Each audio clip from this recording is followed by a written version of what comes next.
I'd like to tell you about the strangest secret in the world. Not long ago, Albert Schweitzer, the great doctor and Nobel Prize winner, was being interviewed in London, and a reporter asked him, "Doctor, what's wrong with men today?" The great doctor was silent a moment, and then he said, "Men simply don't think." And it's about this that I want to talk with you.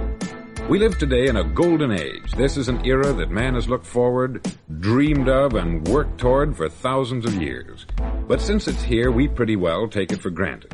We in America are particularly fortunate to live in the richest land that ever existed on the face of the earth, a land of abundant opportunity for everyone.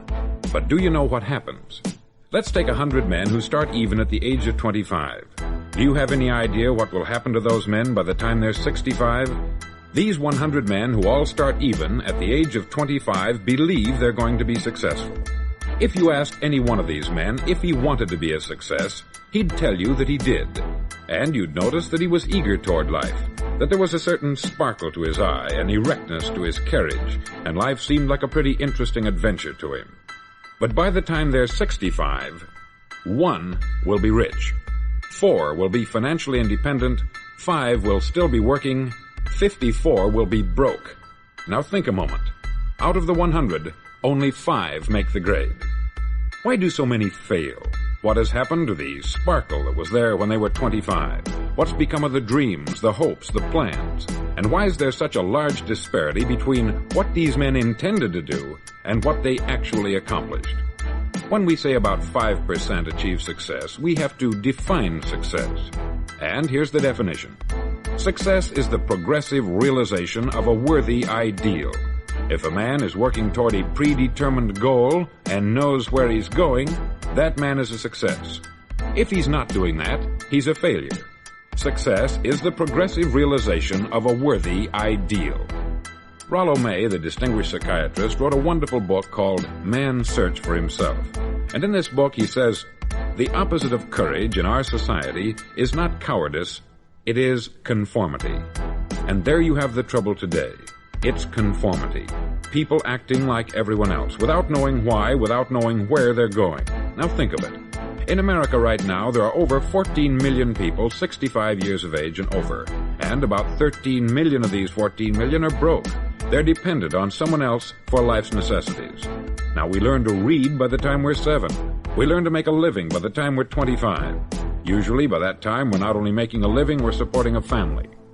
And yet by the time we're 65, we haven't learned how to become financially independent in the richest land that has ever been known. Why? We conform. And the trouble is that we're acting like the wrong percentage group, the 95% who don't succeed. Now, why do these people conform? Well, they don't know, really. These people believe that their lives are shaped by circumstances, by things that happen to them, by exterior forces. They're outer-directed people. A survey was made one time that covered a lot of men, working men, and these men were asked this question. Why do you work? Why do you get up in the morning? 19 out of 20 had no idea. If you ask them, they'll say, everyone goes to work in the morning. And that's the reason they do it, because everyone else is doing it. Now let's get back to our definition of success. Who succeeds? The only man who succeeds is the man who is progressively realizing a worthy ideal. He's the man who says, I'm going to become this, and then begins to work toward that goal. I'll tell you who the successful people are. A success is the school teacher who's teaching school because that's what she wanted to do. The success is the woman who's a wife and mother because she wanted to become a wife and mother and is doing a good job of it. The success is the man who runs the corner gas station because that's what he wanted to do. The success is the successful salesman who wants to become a top-notch salesman and grow and build with his organization. A success is anyone who is doing deliberately a predetermined job because that's what he decided to do deliberately. But only 1 out of 20 does that. That's why today there isn't really any competition unless we make it for ourselves. Instead of competing, all we have to do is create. Now, for 20 years, I looked for the key which would determine what would happen to a human being. Was there a key I wanted to know which would make the future a promise that we could foretell to a large extent? Was there a key that would guarantee a person's becoming successful if he only knew about it and knew how to use it?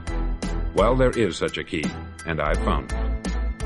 Have you ever wondered why so many men work so hard and honestly without ever achieving anything in particular, and others don't seem to work hard and yet seem to get everything? They have the magic touch. You've heard them say that about someone. Everything he touches turns to gold. And have you ever noticed that a man who becomes successful tends to continue to become successful? And on the other hand, have you noticed how a man who is a failure tends to continue to fail?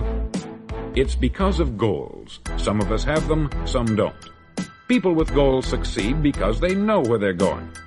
Now think of a ship leaving a harbor, and think of it with the complete voyage mapped out and planned. The captain and crew know exactly where it's going and how long it will take. It has a definite goal. 9,999 times out of 10,000, it will get to where it started out to get. Now let's take another ship, just like the first, only let's not put a crew on it, or a captain at the helm. Let's give it no aiming point, no goal, no destination. We just start the engines and let it go. I think you'll agree with me that if it gets out of the harbor at all, it will either sink or wind up on some deserted beach a derelict. It can't go any place because it has no destination and no guidance. It's the same with a human being. Take the salesman, for example. There is no other person in the world today with the future of a good salesman. Selling is the world's highest paid profession, if we're good at it and if we know where we're going. Every company needs top-notch salesmen, and they reward those men. The sky is the limit for them. But how many can you find? Someone once said, the human race is fixed, not to prevent the strong from winning, but to prevent the weak from losing. The American economy today can be likened to a convoy in time of war. The entire economy is slowed down to protect its weakest link, just as the convoy had to go at the speed that would permit its slowest vessel to remain in formation. That's why it's so easy to make a living today. It takes no particular brains or talent to make a living and support a family today. So we have a plateau of so-called security, if that's what a person's looking for. But we do have to decide how high above this plateau we want to aim for. Now let's get back to the strangest secret in the world, the story that I wanted to tell you today. Why do men with goals succeed in life and men without them fail? Well, let me tell you something which, if you really understand it, will alter your life immediately. If you understand completely what I'm going to tell you from this moment on, your life will never be the same again. You'll suddenly find that good luck just seems to be attracted to you. The things you want just seem to fall in line. And from now on, you won't have the problems, the worries, the gnawing lump of anxiety that perhaps you've experienced before. Doubt, fear, well, they'll be things of the past. Here's the key to success, and the key to failure. We become what we think about. Now let me say that again. We become what we think about. Throughout all history, the great wise men and teachers, philosophers and prophets have disagreed with one another on many different things. It is only on this one point that they are in complete and unanimous agreement. Listen to what Marcus Aurelius, the great Roman emperor, said. He said, "A man's life is what his thoughts make of it." Disraeli said this, "Everything comes if a man will only wait. I have brought myself by long meditation to the conviction that a human being with a settled purpose must accomplish it, and that nothing can resist a will that will stake even existence for its fulfillment." Ralph Waldo Emerson said this, "A man is what he thinks about all day long." William James said, "The greatest discovery of my generation is that human beings can alter their lives by altering their attitudes of mind." And he also said, "We need only in cold blood act as if the thing in question were real, and it will become infallibly real by growing into such a connection with our life that it will become real. It will become so knit with habit and emotion that our interest in it will be those which characterize belief." He also said this, "If you only care enough for a result, you will almost certainly attain it. If you wish to be rich, you will be rich. If you wish to be learned, you will be learned. If you wish to be good, you will be good. Only you must then really wish these things, and wish them exclusively, and not wish at the same time 100 other incompatible things just as strongly." In the Bible you read, in Mark 9:23, "If thou canst believe, all things are possible to him that believeth." Dr. Norman Vincent Peale said this, "This is one of the greatest laws in the universe. Fervently do I wish I had discovered it as a very young man. It dawned upon me much later in life, and I found it to be one of the greatest, if not my greatest discovery outside of my relationship to God. And the great law, briefly and simply stated, is that if you think in negative terms, you'll get negative results. If you think in positive terms, you will achieve positive results. That is the simple fact which is at the basis of an astonishing law of prosperity and success. In 3 words, believe and succeed. William Shakespeare put it this way: our doubts are traitors and make us lose the good we oft might win by fearing to attempt. George Bernard Shaw said, people are always blaming their circumstances for what they are. I don't believe in circumstances. The people who get on in this world are the people who get up and look for the circumstances they want, and if they can't find them, make them. Well, it's pretty apparent, isn't it? And every person who discovered this for a while believed that he was the first one to work it out.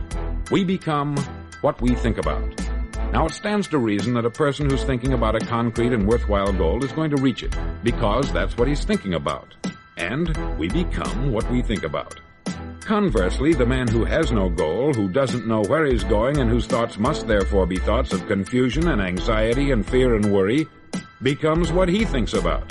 His life becomes one of frustration, fear, anxiety, and worry. And if he thinks about nothing, he becomes nothing. Now, how does it work? Why do we become what we think about? Well, I'll tell you how it works as far as we know. Now, to do this, I want to tell you about a situation that parallels the human mind. Suppose a farmer has some land, and it's good, fertile land. Now, the land gives the farmer a choice. He may plant in that land whatever he chooses. The land doesn't care. It's up to the farmer to make the decision. Now, remember, we're comparing the human mind with the land, because the mind, like the land, doesn't care what you plant in it. It will return what you plant, but it doesn't care what you plant. Now, let's say that the farmer has 2 seeds in his hand.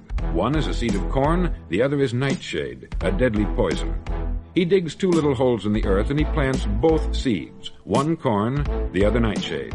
He covers up the holes, waters, and takes care of the land, and what will happen? Invariably, the land will return what is planted. As it's written in the Bible, as ye sow, so shall ye reap. Remember, the land doesn't care. It will return poison in just as wonderful abundance as it will corn. So up come the 2 plants, one corn, one poison. Now, the human mind is far more fertile, far more incredible and mysterious than the land, but it works the same way. It doesn't care what we plant. Success, failure. A concrete worthwhile goal, or confusion, misunderstanding, fear, anxiety, and so on. But what we plant, it will return to us. You see, the human mind is the last great unexplored continent on the earth. It contains riches beyond our wildest dreams. It will return anything we want to plant. Now you might say, well, if that's true, why don't people use their minds more? Well, I think they've figured out an answer to that too. Our mind comes as standard equipment at birth. It's free, and things that are given to us for nothing we place little value on. Things that we pay money for, we value. The paradox is that exactly the reverse is true. Everything that's really worthwhile in life came to us free. Our mind, our soul, our body, our hopes, our dreams, our ambitions, our intelligence, our love of family and children and friends. All these priceless possessions are free, but the things that cost us money are actually very cheap and can be replaced at any time. A good man can be completely wiped out and make another fortune. He can do that several times. Even if our home burns down, we can rebuild it, but the things we got for nothing, we can never replace. The human mind isn't used merely because we take it for granted. Familiarity breeds contempt. It can do any kind of job we assign to it, but generally speaking, we use it for little jobs instead of big important ones. Universities have proved that most of us are operating on about 10% of our abilities. Decide now, what is it you want? Plant your goal in your mind. It's the most important decision you ever make in your entire life. Do you want to be an outstanding salesman, a better worker at your particular job? Do you want to go places in your company, in your community? All you've got to do is plant that seed in your mind. Care for it. Work steadily toward your goal, and it will become a reality. It not only will, there's no way that it cannot. You see, that is a law, like the laws of Sir Isaac Newton, the laws of gravity. If you get on top of a building and jump off, you'll always go down. You'll never go up. And it's the same with all the other laws of nature. They always work. They're inflexible. Think about your goal in a relaxed, positive way. Picture yourself in your mind's eye as having already achieved this goal. See yourself doing the things you will be doing when you've reached your goal. Ours has been called the phenobarbital age, the age of ulcers and nervous breakdowns. At a time when medical research has raised us to a new plateau of good health and longevity, far too many of us worry ourselves into an early grave trying to cope with things in our own little personal ways, without learning a few great laws that will take care of everything for us. These things we bring on ourselves through our habitual way of thinking. Every one of us is the sum total of his own thoughts. He is where he is because that is exactly where he really wants to be, whether he'll admit that or not. Each of us must live off the fruit of his thoughts in the future, because what you think today and tomorrow, next month and next year, will mold your life and determine your future. You're guided by your mind. I remember one time I was driving through Arizona and I saw one of those giant earth-moving machines roaring along the road at about 35 miles an hour with what looked like 20 tons of dirt in it, a tremendous, incredible machine, and there was a little man perched way up on top with the wheel in his hands guiding it. And as I drove along, I was struck by the similarity of that machine to the human mind. Just suppose you're sitting at the controls of such a vast source of energy. Are you going to sit back and fold your arms and let it run itself into a ditch? Or are you going to keep both hands firmly on the wheel and control and direct this power to a specific, worthwhile purpose? It's up to you. You're in the driver's seat. You see, the very law that gives us success is a two-edged sword. We must control our thinking. The same rule that can lead a man to a life of success, wealth, happiness, and all the things he's ever dreamed of for himself and his family, that very same law can lead him into the gutter. It's all in how he uses it, for good or for bad. This is the strangest secret in the world. Now, why do I say it's strange, and why do I call it a secret? Actually, it isn't a secret at all. It was first promulgated by some of the earliest wise men, and it appears again and again throughout the Bible. But very few people have learned it, understand it. That's why it's strange, and why, for some equally strange reason, it virtually remains a secret. I believe that you could go out and walk down the main street of your town and ask one man after another what the secret of success is, and you probably wouldn't run into one man in a month who could tell you. Now, this information is enormously valuable to us if we really understand it and apply it. It's valuable to us not only for our own lives, but the lives of those around us, our family, employees, associates, and friends. Life should be an exciting adventure. It should never be a bore.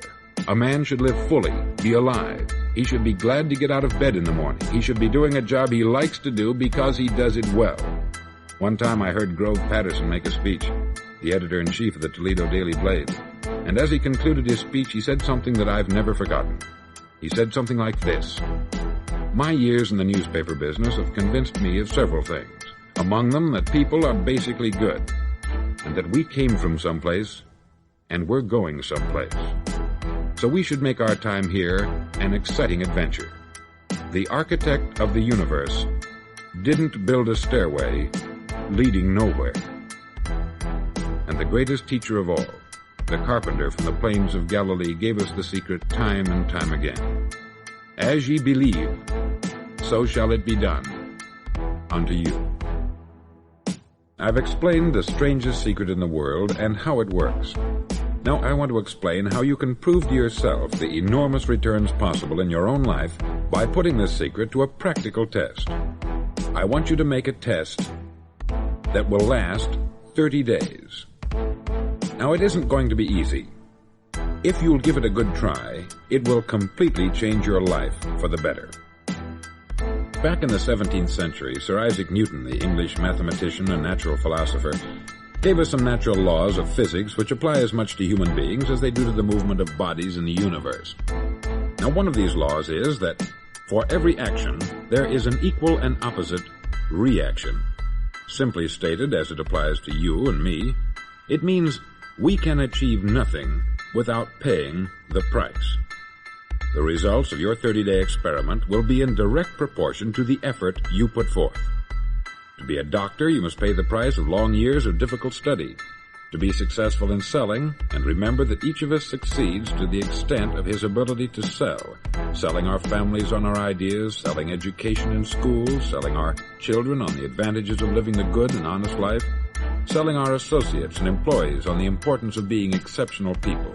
To, of course, the profession of selling itself. But to be successful in selling our way to the good life, we must be willing to pay the price. Now, what is that price? Well, it's many things. First, it's understanding emotionally, as well as intellectually, that we literally become what we think about, that we must control our thoughts if we're to control our lives. It's understanding fully that, as ye sow, so shall ye reap. Secondly, it's cutting away all the fetters from the mind and permitting it to soar as it was divinely designed to do. It's the realization that your limitations are self-imposed, and that the opportunities for you today are enormous beyond belief. It's rising above narrow-minded pettiness and prejudice. Thirdly, to use all your courage to force yourself to think positively on your own problem, to set a definite and clearly defined goal for yourself, to let your marvelous mind think about your goal from all possible angles, to let your imagination speculate freely upon many different possible solutions, to refuse to believe there are any circumstances sufficiently strong to defeat you in the accomplishment of your purpose, to act promptly and decisively when your course is clear, and to keep constantly aware of the fact that you are, at this moment, standing in the middle of your own acre of diamonds, as Russell Conwell used to point out. Fourth, save at least 10% of what you earn. It's also remembering that no matter what your present job, it has enormous possibilities if you're willing to pay the price. Now let's just go over the important points in the price each of us must pay to achieve the wonderful life that can be ours. It is, of course, worth any price. 1, you will become what you think about. 2, remember the word imagination. Let your mind soar. 3, courage. Concentrate on your goal every day.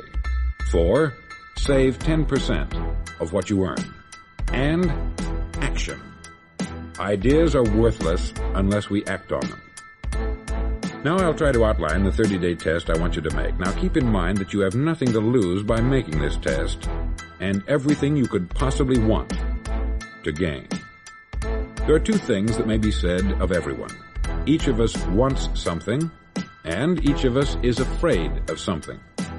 I want you to write on a card what it is you want more than anything else. It may be more money. Perhaps you'd like to double your income or make a specific amount of money. It may be a beautiful home. It may be success at your job. It may be a particular position in life. It could be a more harmonious family. Each of us wants something.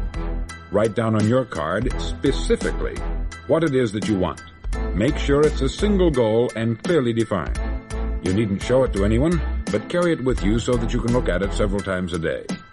Think about it in a cheerful, relaxed, positive way each morning when you get up, and immediately you have something to work for, something to get out of bed for, something to live for. Look at it every chance you get during the day and just before going to bed at night. As you look at it, remember that you must become what you think about, and since you're thinking about your goal, you realize that soon it will be yours. In fact, it's yours really the moment you write it down and begin to think about it. Look at the abundance all around you as you go about your daily business. You have as much right to this abundance as any other living creature. It's yours for the asking. Now we come to the difficult part. Difficult because it means the formation of what is probably a brand new habit, and new habits are not easily formed. Once formed, however, it'll follow you for the rest of your life. Stop thinking about what it is you fear. Each time a fearful or negative thought comes into your consciousness, replace it with a mental picture of your positive and worthwhile goal. There will come times when you will feel like giving up. It's easier for a human being to think negatively than positively. That's why only 5% is successful. You must begin now to place yourself in that group. For 30 days, you must take control of your mind. It will think only about what you permit it to think. Each day for this 30-day test, do more than you have to do. In addition to maintaining a cheerful, positive outlook, give of yourself more than you've ever done before. Do this knowing that your returns in life must be in direct proportion to what you give. The moment you decide on a goal to work toward, you're immediately a successful person. You're then in that rare and successful category of people who know where they're going. Out of every 100 people, you belong to the top 5. Don't concern yourself too much with how you're going to achieve your goal. Leave that completely to a power greater than yourself. All you have to do is know where you're going. The answers will come to you of their own accord. Remember these words from the Sermon on the Mount, and remember them well. Keep them constantly before you this month of your test. Ask, and it shall be given you. Seek, and ye shall find. Knock, and it shall be opened unto you. For every one that asketh receiveth, and he that seeketh findeth, and to him that knocketh it shall be opened. It's as marvelous and as simple as that. In fact, it's so simple that in our seemingly complicated world it's difficult for an adult to understand that all he needs is a purpose and faith. For 30 days, do your best. If you're a salesman, go at it as you've never done before, not in hectic fashion, but with the calm, cheerful assurance that time well spent will give you the abundance in return you deserve and want. No matter what your job, do it as you've never done it before for 30 days. And if you've kept your goal before you every day, you'll wonder and marvel at this new life you've found. Dorothea Brand, outstanding editor and writer, discovered it for herself and tells about it in her fine book, Wake Up and Live. Her entire philosophy is reduced to the words, act as though it were impossible to fail. She made her own test with sincerity and faith, and her entire life was changed to one of overwhelming success. Now you make your test for 30 full days. Don't start your test until you've made up your mind to stick with it. You see, by being persistent, you're demonstrating faith. Persistence is simply another word for faith. If you didn't have faith, you would never persist. If you should fail during your first 30 days, by that I mean suddenly find yourself overwhelmed by negative thoughts, you've got to start over again from that point and go 30 more days. Gradually, your new habit will form until you find yourself one of that wonderful minority to whom virtually nothing is impossible. Don't forget the card. It's vitally important as you begin this new way of living. On one side of the card, write your goal, whatever it may be. On the other side, write the words we've quoted from the Sermon on the Mount. Ask, and it shall be given you. Seek, and ye shall find.